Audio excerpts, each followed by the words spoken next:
Aminareo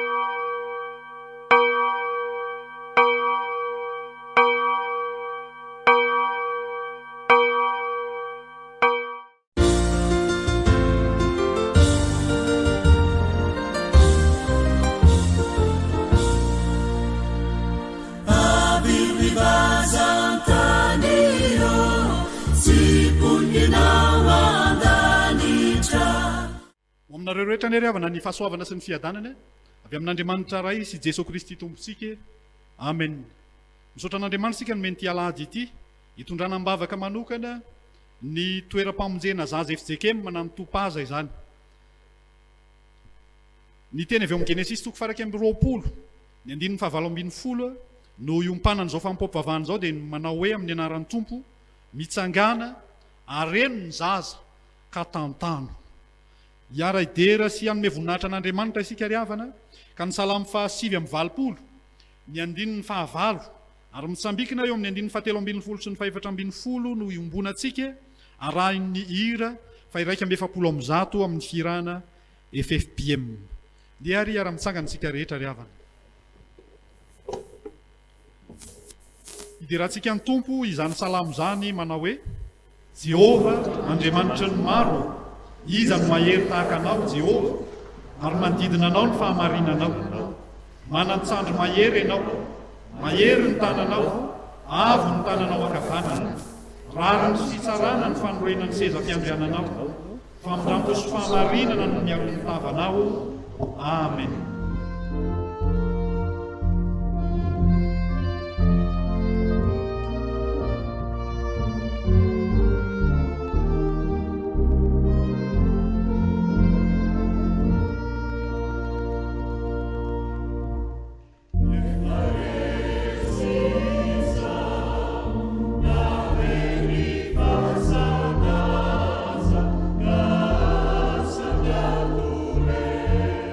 Yeah.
ivavaka sika riavana. Tompo Andriamanitra io, iza mitahaka anao, izay mipetraka any amin'ny avo nefa miondrika mijery ny any an-danitra sy ny ety an-tany. Manangana amin'ny malahelo hiala mivovoka ianao, ary manandratra ny mahantra hiala mizezika. Mideranao zahay, fa ianao no iononany mahantra, ianao no mpamonjy ny kamboty. Misaotra anao zahay, fa noho ity alahady ity, hitondrana mbavaka ny topaza, hitafavory eto izahay, manatanteraka izao fampompivavahana izao, midera sy manome voninahitra anao, kanefa koa vonina iaina, handray ary ankatoa ny teninao. Ny toeram-pamonjena zaza Tompo, asanao Andriamanitra atao amin'ny fiangonana zany, hikarakarana ireo kamboty sy ireo manana olana samihafa. Ianao Andriamanitra mihitsy no mandray atanana ny fiainan'izy ireo, ary anehoanao ny voninahitrao izany asan'ny fiangonana zany. Atanterahan'ny fiangonana koa ny fijoroana ho vavolombelonao. Misaotra anao no ny amin'ireo olona rehetra ampiasainao, hiasy anabe ireo zaza sy ankizy ireo. Andriamanitra, manoloany zany asanao tsara sy mahagaga zany anefa, dia tsapanay ny fahadisoanay tamin'izay nanilikilianay ny madinikao, tamin'izay tsy nandraisanay andraikitra tamin'ireo mila vonjy, ary na dia nanao aza izahay dia fantatray fa tsy ampy, tsy tanteraka ary voafetra ihany.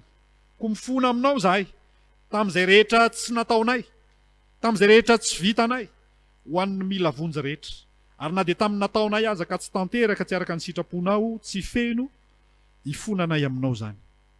Raisinay amin'ny finoana sy ny fanantenana, ny famelan-keloka omenao anay ao amin'ny Jesosy Kristy mpamonjy anay.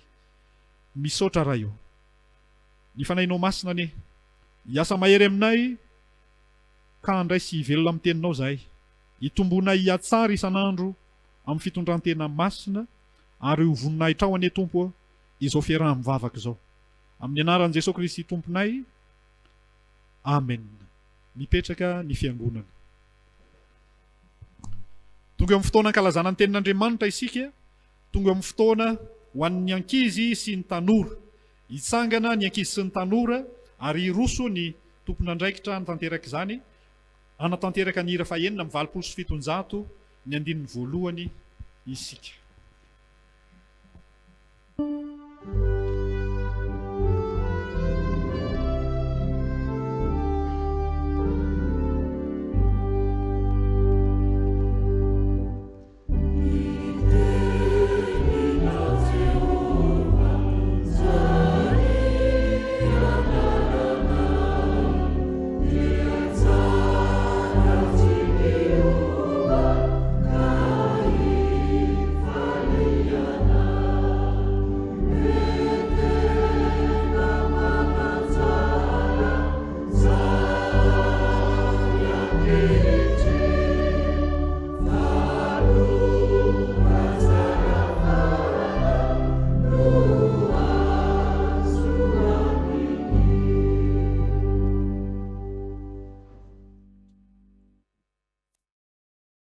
Eo amin'ny fotoana ho an'ny ankizy sy ny tanora sika ry havana, na ny 10 minitra an'ny sekoly alahady, hivavaka sika.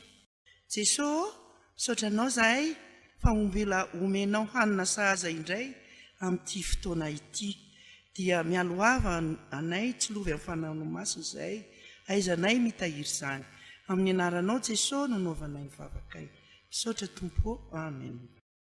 Ny animpanana ity fotoana ho antsika ity ry ankizy sy ry tanora, dia andeha akinina amin'ny soratra masina izay voasoratra ao amin'ny Salamo 119 tapany A, manao hoe amin'ny anaran'i Jesosy, amin'ny fo madio ao Andriamanitra. Tantara kely no animpanantsika izany. Nisy vehivavy iray ketaka no anarany. Mino fa tsisy anarana mitovy ketaka ato dia iketaka io rankizy tanora dia vehivavy eo ihany ny taona nefa lehibe, saingy tsy nanambady izy mazava ho azy, tsy niteraka. Arakarak'izay dia ohatrohatr'izay ny toetrany somary kizikizitina, fa ny mampiavaka azy dia tena sarotony de sarotony amin'ny fahadiovana izy asa moana lafy ratsiny zay na lafy tsarany fa enonge le tantara andeha etseny ketaka nalai ny arona sase de lasa izy nandeha voavoaka eo amin'ny tokoana ambaravarana izy miaraka amin'olona nahita fantsika izy de tezitra de nataony ao anaty sase de nandeha indray izy nandeha de nahita kapoka efa ratsy de izy tsy tiany mihitsy le hoe eny amin'ny lalany misy ohatrany naoriny ao anaty sase ty fakofako rehetra ty boatiny aorita nataony ao anaty sase lasa izy nandeha ny tsena tonga eo amin'le tsena inona ho inareo hividy entana izy ndeha ataontsika hoe le zavatsoa nijerena ny sase feno fakofako ka izatsony no asiny ty zavatsoa hovidiana de anatra ho raisina tsika zany raka izy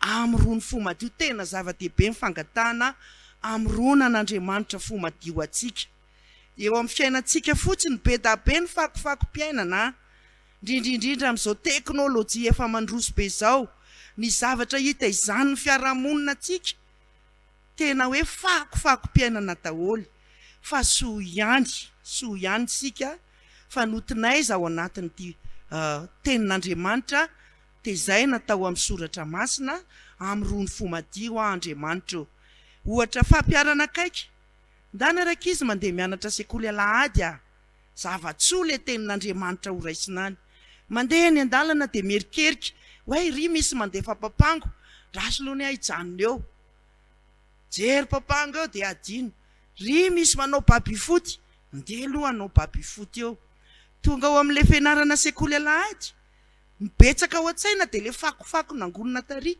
anamboatra papango ohatran'iny rehefa tonga any an-trano ataoko maharesy amin'ny babifoty amin'ny manaraka le zavatsony zaraina tsy tafiditra ao anatin'le fo le sase anketaka eo le fo atsika hoarina amin'izay tsisy tafiditra fa le fakofako nangonina teny an-dalana nobahana dia hanampahendrena atrantsika rakizy tanora tsy anangona zay fakofakon'izay tontolo zao zay ary misy rakipoy omeny tenin'Andriamanitra ihany hitehirizana izay fo madio omen'Andriamanitra zay de zay voasoratra ao amin'ny Salamo fa 7:7 manao hoe amin'ny anaran'i Jesosy inona ny arovan'ny zatovo ny lalakaleany tsy ho voaloto de mamaly ihany izy eo hoe ny fitandremana araka ny teninao de ataontsika be ao am-potsika ilay arona sase ao zany ny didin'Andriamanitra ho saitsaintsika anakana ny fako avy aty ivelany tsy ho tafiditra ao de ho an'Andriamanitra irery ny voninahitra amen.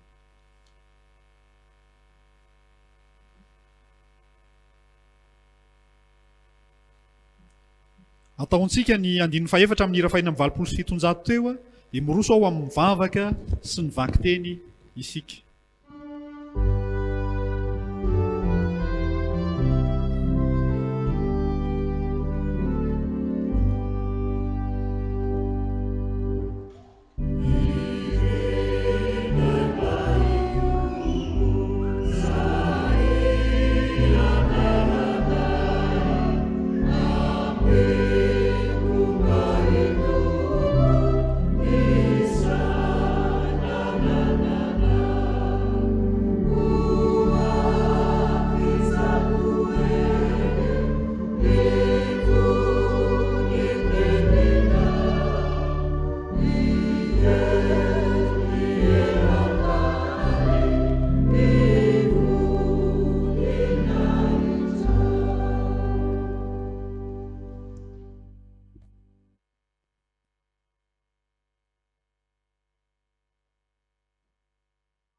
Tonga eo amin'ny famakiana ny teny soratra masina sika sy ny fizarana ny tenin'Andriamanitra nefa alohan'izany rehetra zany dia araka vavaka sika tompo misaotra sy mideranao zay Andriamanitra ankehitriny fa tonga eto amin'ity tranonao ity iaino ny teninao ka dia hifonanay aminao zay zavatra tsy mety ataonay mba tsy hanangona atina fako n'izao tontolo izao zay dia mba dioviny akanjo-panahinay fotsy mangatsakatsaka dia fovatonay tompo mba ho folofo andray zay fampianarana avy aminao dia ny teny zay vakiany tompo mba tsy hisy latsaka tompo ary mpanomponao zay hitoro ny teninao dia hitoro marina ny teninao mba ho filazantsara hanaovany tantara eto amin'ity Madagasikara ity sy eran'izao tontolo izao dia ho an'Andriamanitra ireny amin'ny voninahitra amen.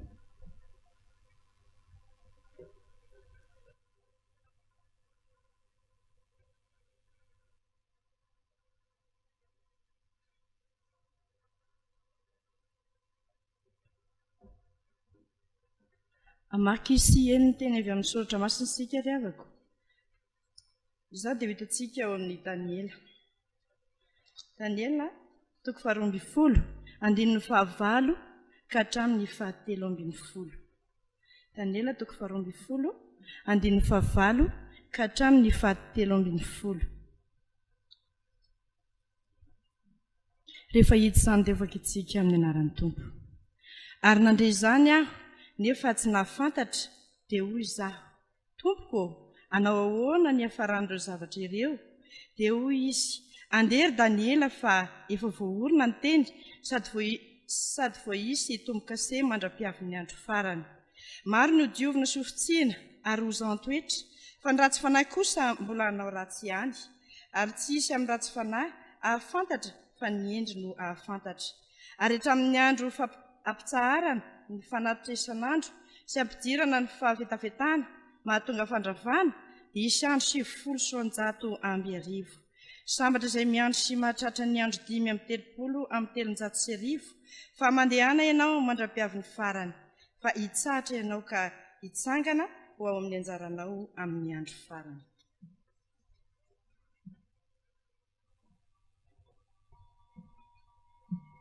Teny faharoa izay hitantsika amin'ny filazantsaran'ny Jaona.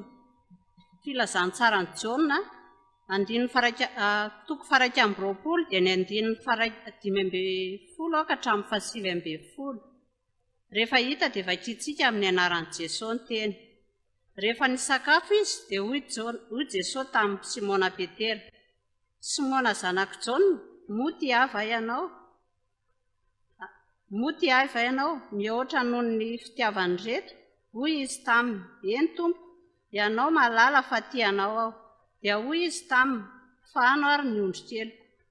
Hoy indray izy tamin'ny fandroana, Simona zanako Jaona, moty ava ianao. Dia hoy izy taminy, eny Tompo, ianao malala fa tianao aho. Dia hoy izy taminy, andraso ary ny ondriko. Hoy izy fanoteliny, Simona zanako Jaona, moty ava ianao. Dia nalahelo Petera satria izy nanao intelo taminy hoe, moty ava ianao. Ka hoy izy taminy, Tompo, ianao mahalala ny zavatra rehetra, fantatrao fa tianao aho. Hoy Jesosy taminy, fahano ary ny ondriko. Lazaiko aminao marina dia marina tokoa, raha mbola tanora ianao dia nisikina ka nandeha tamin'izay tianao, fa rehefa antitra kosa ianao dia naninjitra ny tananao, ary ny olon-kafa no anikinanao ka hitondranao any amin'izay tianao. Ary izay no lazay ny anambara ny fomba ny fahafatesana izay ankalazana an'Andriamanitra. Ary rehefa nolazainy izany dia hoy izy taminy, manaraha. Amen. Ho faranantsika ny famakiana ny teny soratra masina, izany dia ho hitantsika ao amin'ny epistily voalohany ho an'ny Korintianina voalohany toko 5:12 raisiny eo amin'ny 12 ka atsahatra eo amin'ny 7:20. Rehefa hita dia raha antsika mamaky.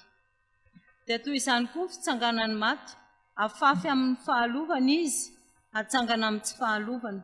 Afafy amin'ny fahafahamboninahitra izy, atsangana amin'ny voninahitra. Afafy amin'ny fahalemena izy, atsangana amin'ny hery. Afafy tena araka ny fomba naina izy, atsangana ho tena araka ny fomba panahy. Raha misy tena araka ny fomba naina, dia misy araka ny fomba panahy koa. Ary araka izany koa no voasoratra hoe, Adama voalohan-dahy natao mananaina, Adama farany natao fanahy mahavelona. Anefa tsy izay amin'ny fanahy ny voalohany, fa izay amin'ny mananaina dia vao izay amin'ny fanahy. Ny olona voalohany avy amin'ny tany dia tany, ny olona faharoa dia avy any an-danitra. Izay amin'ny tany dia tahaka ilay amin'ny tany, ary izay an-danitra dia tahaka ilay any an-danitra. Ary toy ny nitondrantsika ny endriky ny amin'ny tany, no hitondrantsika ny endriky ilay any an-danitra koa. Amen. Ray masino, manamasinana amin'ny fahamarinana.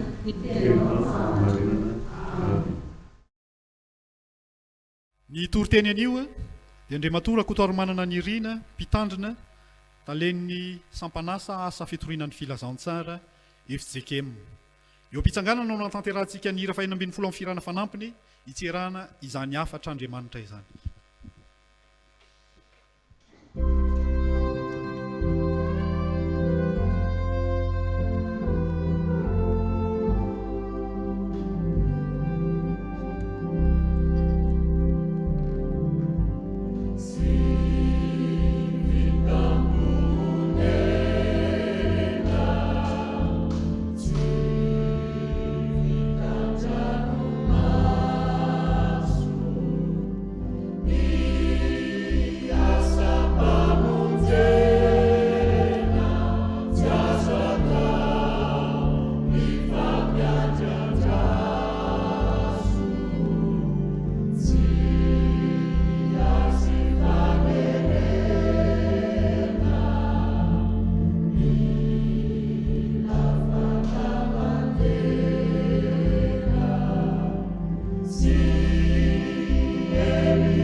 Ampitomboran'Andriamanitra ao amintsika hatrany ry havako ny fahasoavana sy ny fiadanana.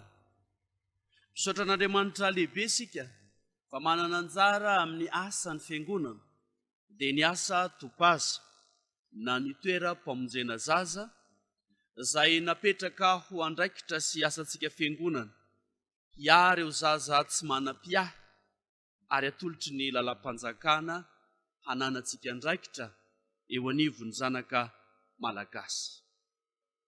Manana anjara tsika satria ny tenin'Andriamanitra anjarantsika amin'ity andro anio ity dia mbola ao anatin'ny lohahevitry ny fiangonana hoe ny hery ny fitsanganan'ny tompo amin'ny maty, ary maharesy lahatra kokoa noho izany aladin'ny topaza izany ny filazantsaran'i Jaona 1:20 ny 5:10 hatramin'ny 7:10. Kanefa izany tsy manakana antsika handray ny bokin'i Daniela sy ny Koritianina 1:20. Ho toy izao ara no hitondrana ny hafatra ao antsika averina ao anatin' ty tontolo ny filazantsarany jaona toko 2 ity isika.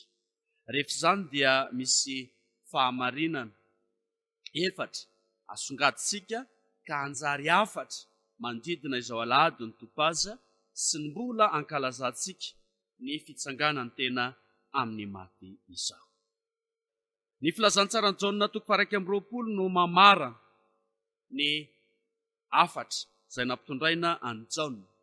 Hitatsika arak'izany fa manambara mazava ny amin'ny fitsanganan'ny Jesosy Kristy tamin'ny maty sy ny dinika ny fanaovany tamin'ny mpianatra. Eto ara dia lazainy mihitsy ny amin'ny hoe rehefa nitsangany Jesosy Kristy dia niseho tamin'ireo mpianatra 12 ary tonga izy teo anivon'izay niverenany mpianatra ny asa indray.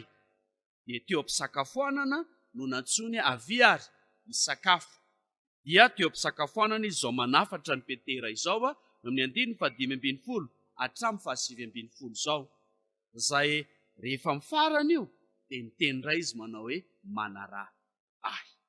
Dia mamarana izy nitodika tamin'ny Petera, dia mamarana izy tamin'ny teny izay nampitondrainy an'izy 2:20 mirahalahy, dia lasa amin'izay ireo. Ary any amin'ny farany ty filazantsary ty moa ny hoe raha voasoratra avokoa izay rehetra niarahan'i Jesosy Kristy sy ny mpianatra dia na ny boky velarina ho amin'izao tontolo izao aza dia tsy hafeno akory ary tsy ahatakatra akory izay voasoratra rehetra. Fa voasoratra izao mba hananantsika ny antony lehibe dia ny fandresen'i Jesosy Kristy ny amin'ny fahafatesana.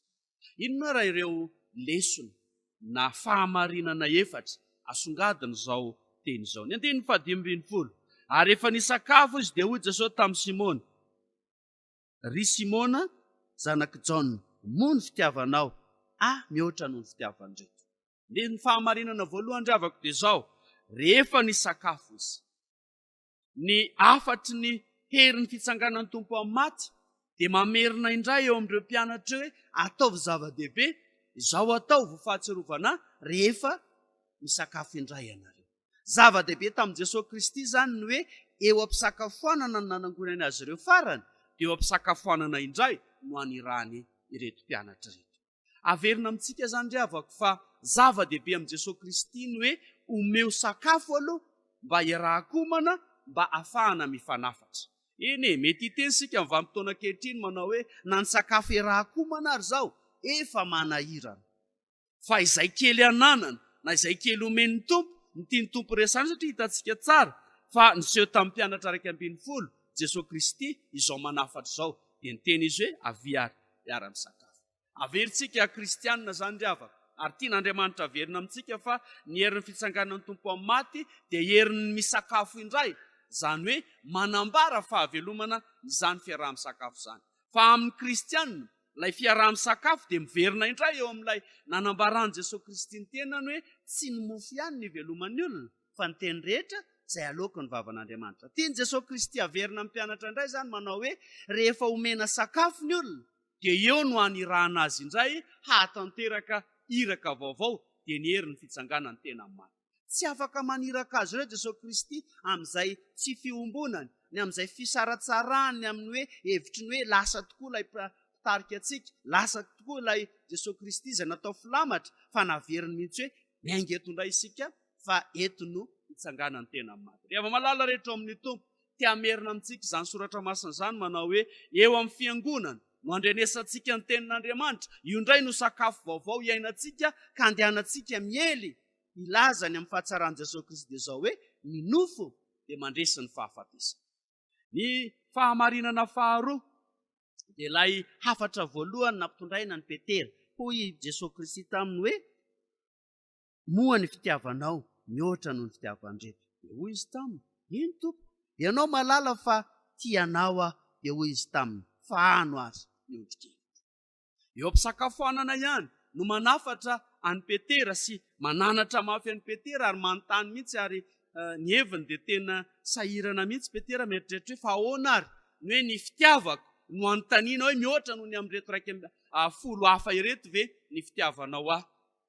Dia averiny ao anatin'izany fa ny amin'izay hieverana indrindra ny amin'ny hafatry ny fitsanganany tena maty dia mamerina fanontaniana amin'ilay nafana fo ilay Petera zay niteny hatramin'ny ora farany hoe anaraka anao fa rehefa amin'ny ora farany izy dia niteny hoe tsy izy indray dia nafaran' Jesosy izy hoe efa tafaverina eto amin'ny mampianatra indray ianao dia anontaniko manao hoe ny fitiavanao ve mihoatra noho ny fitiavan'reto dia nitoyany dia zao fahanoarany ondrikely rehefa malala rehetra ao amin'ny tompo te hanamarina sy hanamafy Jesosy Kristy amin'ny Petera hoe misy hafatra lehibe amin'ny hafanamponao tiako ampitondraina anao dia izao fahanoara ny ondrikeliko teo sika lazany amin'ny hoe eo amin'izay fiombonan'ny fiangonana handrindray ny tenin'Andriamanitra no hanafaran'Andriamanitra ny fiangonana hilazany amin'ny fitsanganany tena maty fa eto indray amin'ny faharoa dia izao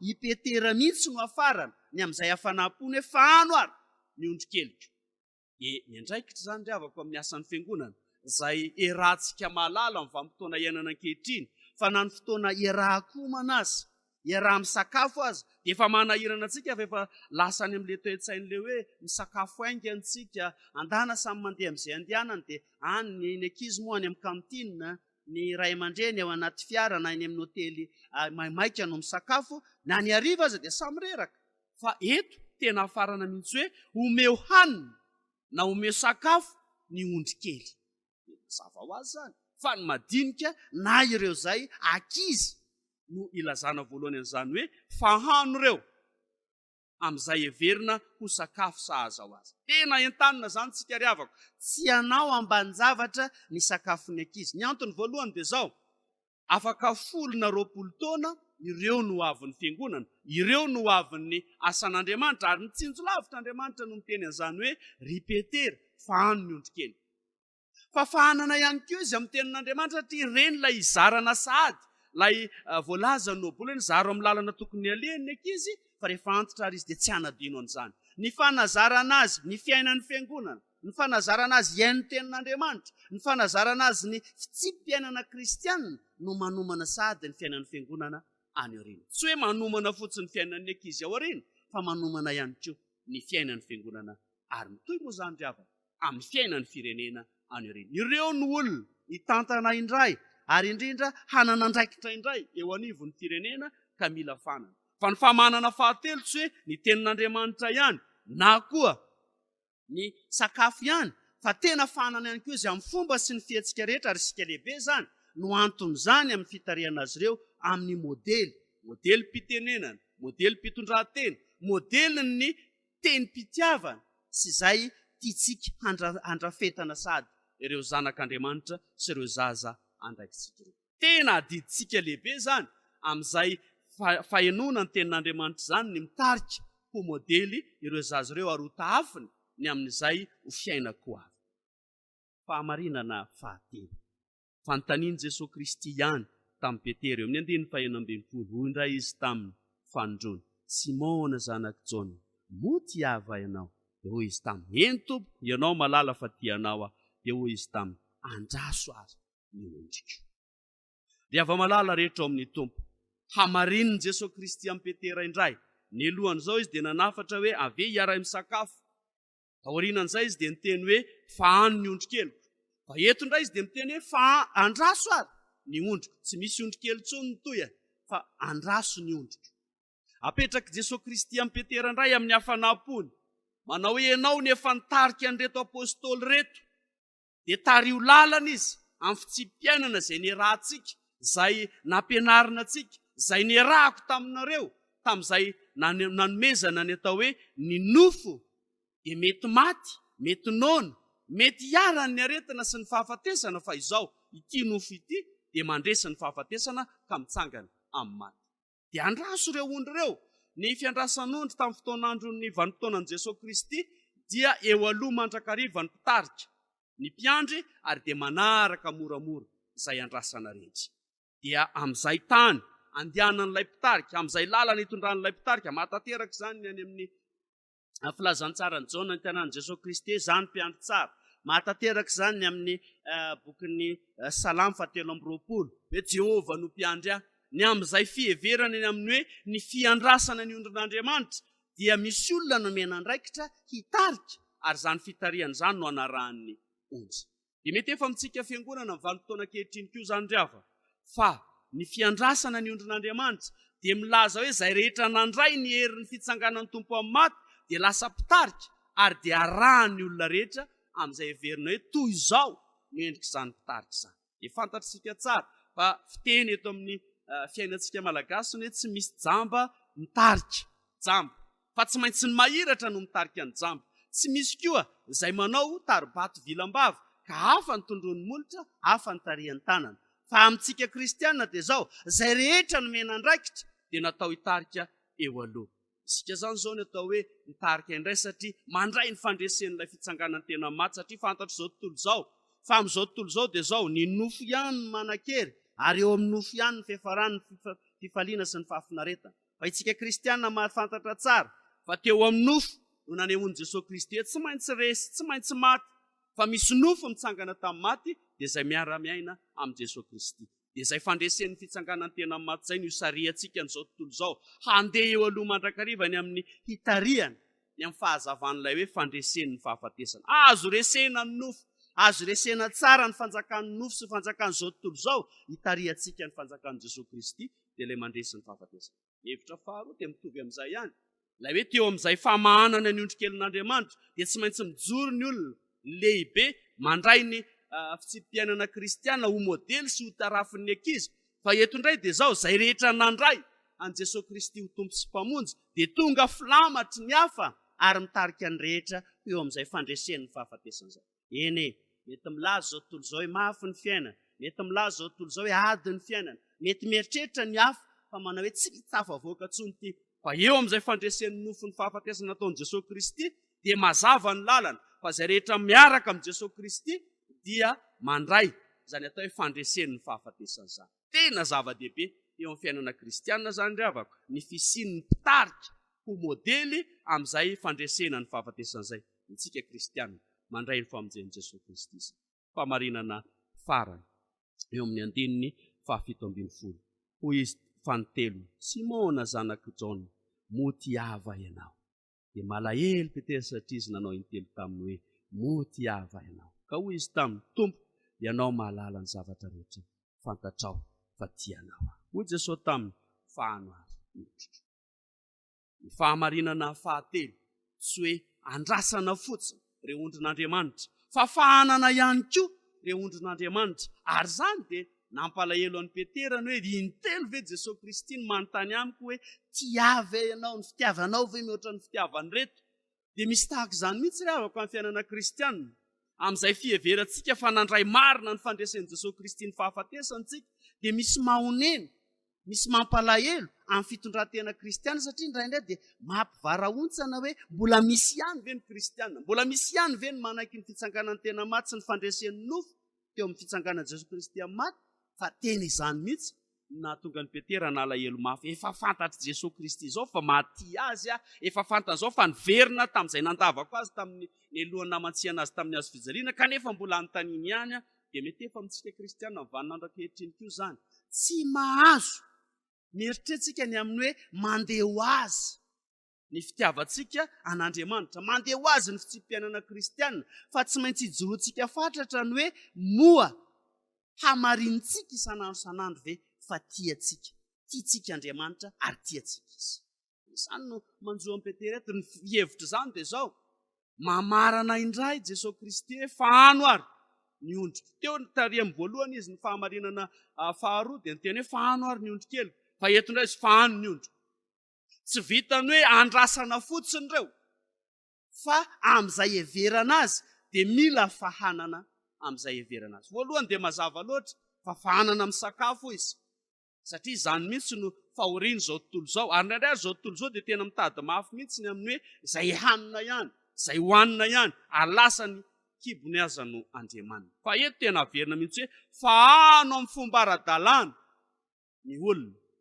Aza omena sakafo tsy zarizary izy. Ho anao izay manana zany tsy miteny ianao hoe tia kosa angamba tsy ho ampy anay rapitso, fa izay anananao dia tokony hifampizarana.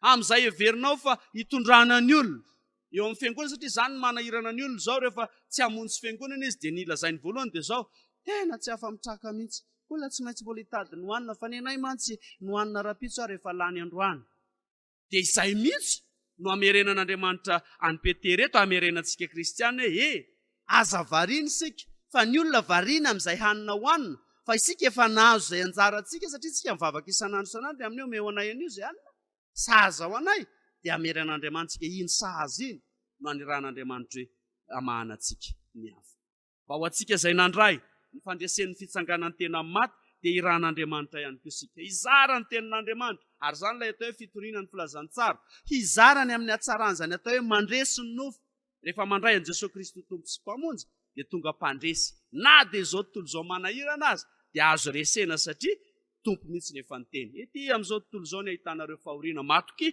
fa za efa naharesy izao tontolo izao naseho an' Jesosy Kristy miariary fa teo amin'ny azo fijaliana ihany no azon'izao tontolo izao anjakana sy anesona ny zanak'Andriamanitra fa aoriany ny azo fijaliana dia ny fitsanganan'ny tena maty dia ambara fa efa fahavalo resy izao tontolo izao zany no amahanana an'izao tontolo izao zany no amanana ny ondrin'Andriamanitra ilazana hoe mahazo resy ny nofo teo amin'ny azo fijaliana fa mahazo mandresy izy aoriana ny fitsanganan'ny tena maty ireo ny fahamarinana telo vokariny izao tenin'Andriamanitra izao amintsika raha hitantsika tsara fa ny bokin'ny Daniela azy dia mbola manome zany fampiarana izany hoe amin'izao aloha ry Daniela petra tsara aloha ianao fa efa ho avy ny fotoana izay handresena amin'ny andro farany dikan'izany mazava ho antsika ry havaka ho avy ny fotoana ho eny amin'ny raha ho any lanitra ny tompo fa mandra-pahatongany amin'izany aloha dia misy anirahany tompo antsika dia ireto eo amin'ny fisakafoanana no ahafahana miombona amin'izay afatra tiana ho tanterahantsika ny afatry ny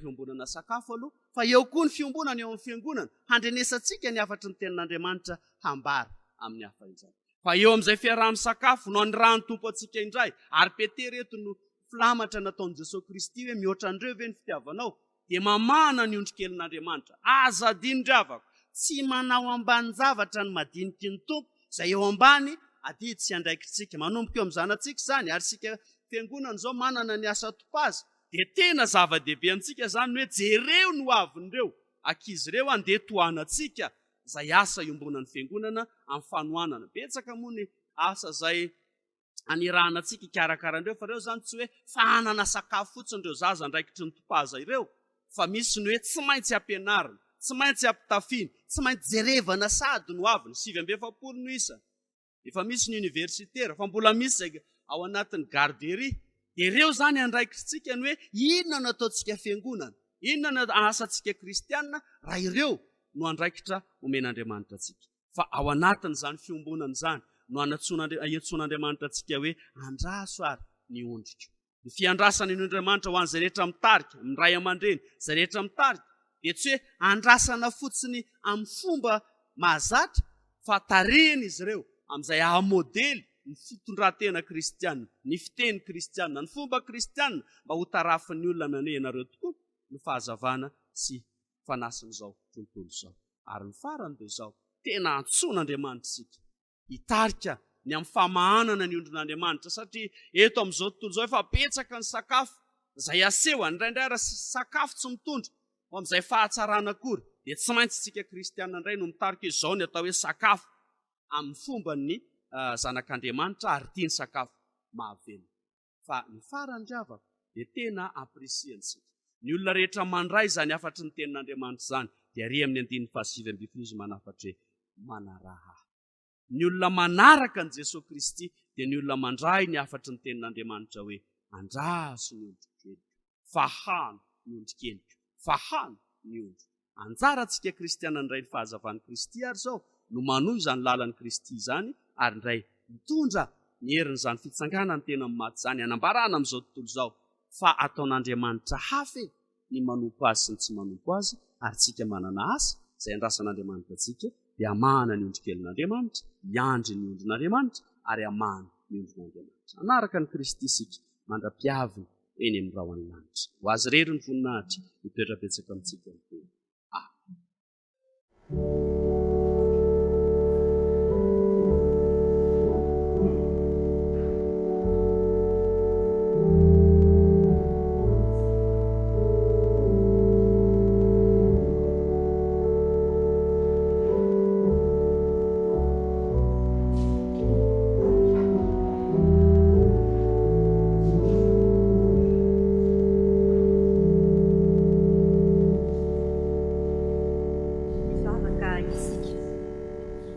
misaotranao zahay ry andriamanitra tomponay raha mbola nomenao ny teninao.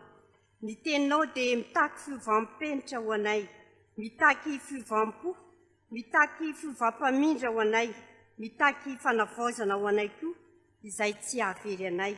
Mba haizanay mahatoky anao, izany no mbola itenenanao aminay ankehitriny, satria te hanjaka feno am-ponay ianao, kanefa indraindray izahay mora resy, mora mivily lalana, mora reraka, te hanovanay ianao Jesosy, te hanitsy anay ianao, koa indreto izahay mifona aminao, mamelany elokay, mamindrafo aminay, fa Andriamanitra be mpitiavana ianao, ka mbola mamindra fo sy mamela ny elokay, mbola te hanitsy anay ianao, koa indreto izahay vonina ny avao, anolo tena ho anao, atoky anao, ho tena sa hijoro vavolombelonao tokoa, ka tsy hatahotra na hisalasala na ho be fanahina amin'ny fanarandianao, na dia misedra zavatsarotra ary izahay, na dia misy fizahan-toetra ary izahay, dia tsy hatahotra fa hiasa ho anao, anolo tena ho anao amin'ny itsi-po, anatanteraka ny asanao ampitiavana, ankatony teninao hatrany, na dia misy ary ny olana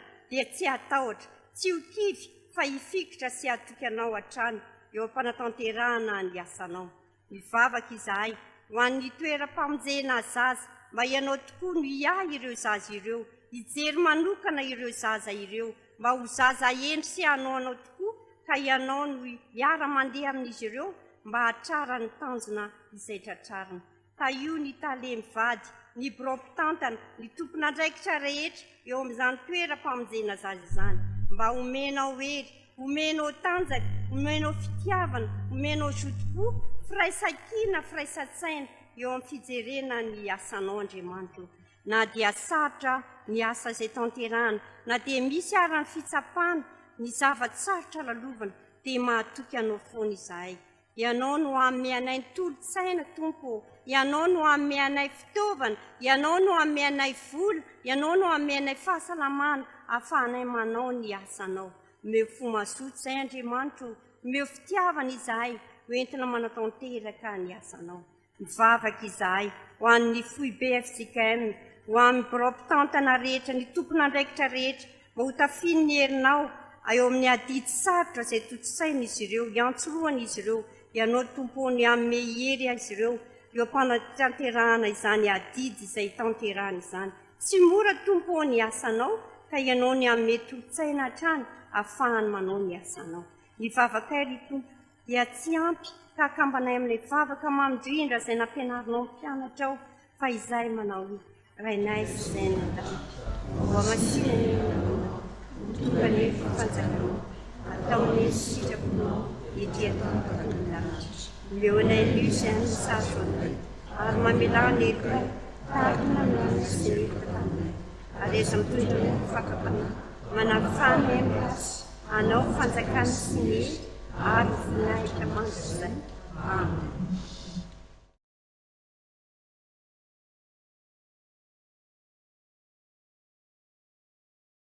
Hira fahaefatra andininy voalohany sy ny fahaefatra mialohan'ny anambarantsika ny finoantsika amin'ny fanekempinoana laharana fahaefatra aorian'izay. Oh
dia ara-mitsangantsika nambaran'ny finoantsika riavana ka ny fanekempinoana laharana fahaefatra no iarahantsika manonona manao hoe manambaran'ny finoantsika an' Jesosy Kristy isika miaraka ny tenin'ny Jaona mpanaovadisa hoe ino ny zanak'olon'Andriamanitra izay manaisona ny faotany zao sy araka ny teny nataon'ny Andre hoe efa nahita ny Mesia izahay sy araka ny teny nataon'ny Natanaela hoe Rabi ianao ny zanak'Andriamanitra ianao ny mpanjakan'ny Israely sy araka ny teny nataon'ny Samaritanina hoe tena nay mandre ka fantatra efa izy tokoa mpamonjy tombo zao sy araka ny teny nataon'ny Petera hoe ianao ny Kristy zanak'Andriamanitra velona ianao ny manana ny teny tian'ny mandrakizay ary araka ny teny nataon'ny Tomasy hoe tompo sy Andriamanitra amen. Hipetraka ny fiangonana toy amin'ny fotoana ilazana ny raharahany fiangonana isika ry havana.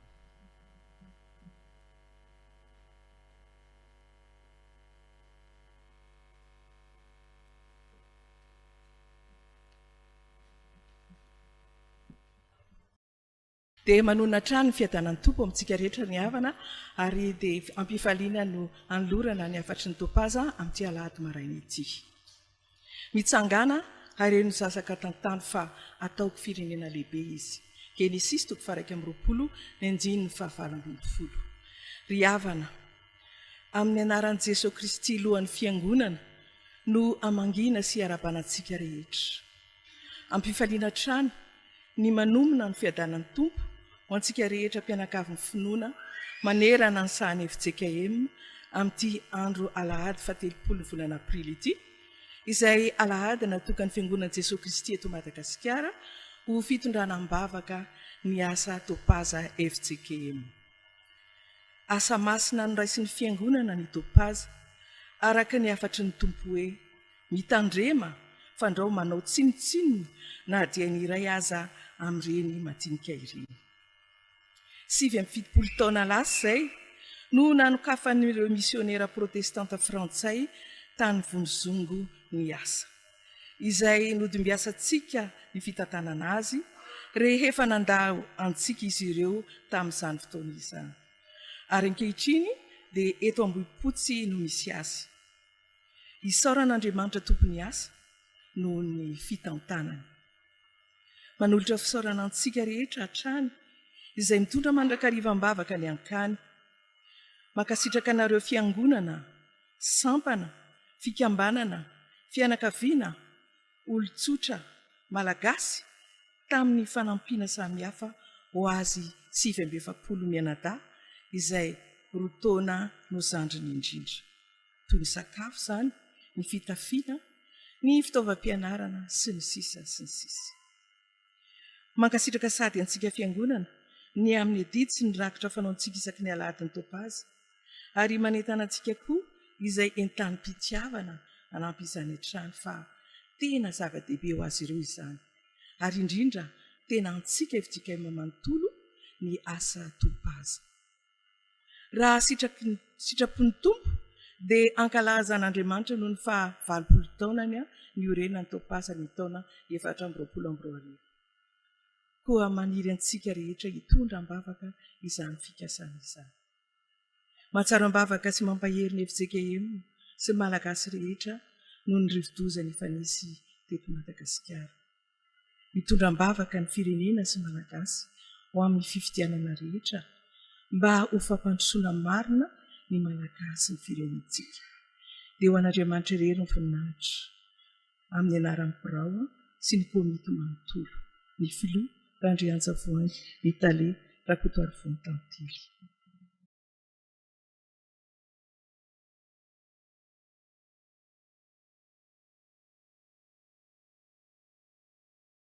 Ho tatazana ny rakitra ny hira 5:10 amin'ny firana fanampiny no iarahantsika manatanteraka ao anatin'izany rakitra tokana ihany.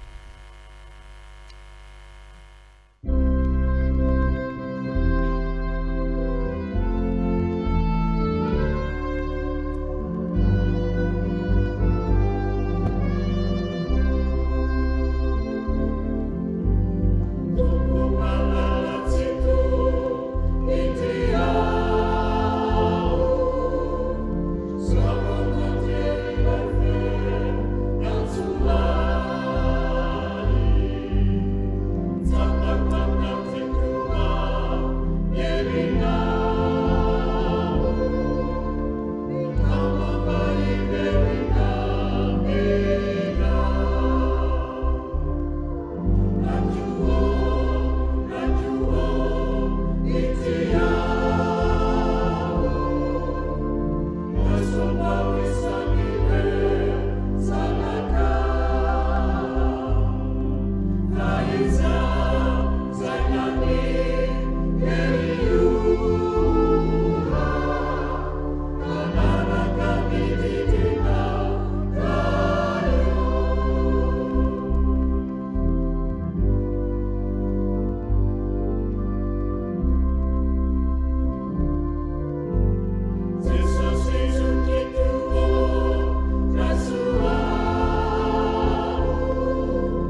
nanolotra ny rakitra isika ry avana ivavaka isika misaotra anao zay Andriamanitra ny amin'ny zavatsotsy hitalany arotsaka ao amin'ny fiainanay avy amin'ireny no entinay misaotra sy mankasitraka anao ankehitriny amin'ny alalan'izao rakitra izao raisy tompo izany no antraka sitrany eo anatrehanao ary taio hatanteraka ny asa izay kendrenao azy indrindra amin'ny fikarakarana sy ny fanabeazana ireo zaza sy ankizy ao amin'ny toeram-pamonjena zaza na ny topazy zany fa ambonin'izany rehetra zany ny tenanay manontolo ny aminay manontolo atolotra ho anao satria efa novidinao tamin'ny alalan'i Jesosy Kristy ray nanolotra ny tenany nividy anay teo amin'ny hazo fijaliana ho fanavotana anay dia ho anao Andriamanitra irery ny voninahitra amin'ny anaran'i Jesosy no anaovanay ny vavakay amen. Amaran'izao fotoan'izao tsika ry havana ny ray aman-drenitsika izay nitondra ny afatra avy amin'ny tenin'Andriamanitra teo no ametraka amin'ny tsodrano aorian'ny hira fa 430 sy 300.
Tanterahany tompo aminao ny tsodrano izay tononona ary apetraka amin'ny anarany.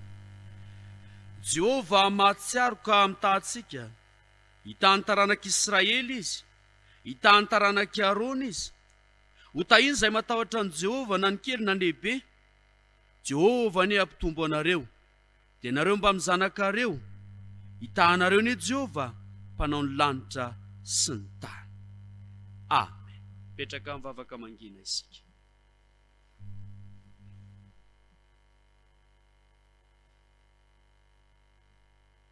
Ho an'Andriamanitra irery ny voninahitra amin'ny anaran'ny Ray sy ny Zanaka ary